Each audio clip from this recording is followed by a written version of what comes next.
Graphic interchange format. Hey, it's just a video loop that keeps going and going and going. Well, can that video loop ever be responsible for a battery for injuring someone? Let's take a look at this week's case. It involves real people. John Rivello was a man who sent to an editor for Vanity Fair, Kirk Eichenwald, a GIF. Now, Kurt was a guy that was known to have seizures. He had epilepsy. And it is well known that certain images, if repeated, can produce seizures. Well, John intended to produce seizures. He was having some spat with Kurt, obviously, and sent him an email that contained a GIF. And this was the image that repeated, and that was a strobe-like image, and as a result of being a strobe-like image, it could produce epileptic seizures. Well, lo and behold, it did produce an epileptic seizure when Kurt received it and opened it. So Kurt, needless to say, was not pleased with this, and he, one, brought civil suit against John, contending that he intended to injure him, and two, he complained, and a criminal case was brought against John, contending that he attempted to commit battery upon him. Now, the criminal case was brought in a federal district court. Long story short, on the criminal case, that was actually dismissed.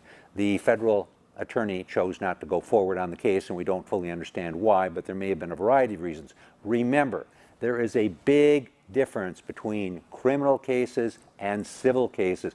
Criminal cases, you must prove beyond a shadow of a doubt that somebody is guilty. In civil cases, on the other side of the coin, all you have to do is prove by a preponderance of the evidence that what you're saying is true and that you suffered injury.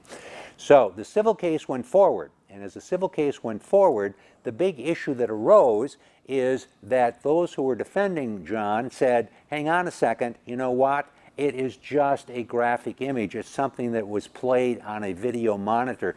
There is no actual battery. He was never touched. He never did anything to actually bring harm to Kurt, even though Kurt suffered an epileptic seizure. Well, on the other side of that, the argument was made, hang on a second. In today's world, you can have injury occur without actual physical contact. Example being a laser. Someone could shine a laser into someone else's eye and induce blindness. That isn't actually touching the person.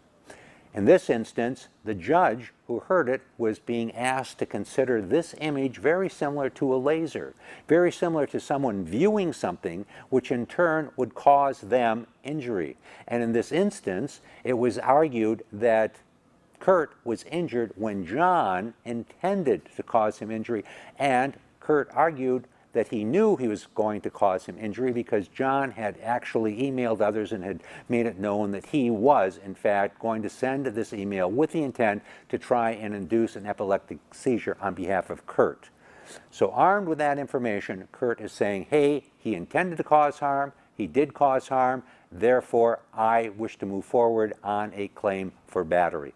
Judge heard these various arguments and came away and agreed with Kurt, agreed with Kurt and said, you are right, you are right. You don't even need to have, in today's world, a physical touching in order to constitute a battery. Once upon a time, that was, in fact, what you needed to have. But today, again, we look at the laser analogy. You can suffer injury when someone does something intentionally to harm you, and they do so without ever touching you, as in shining a laser into somebody's eye.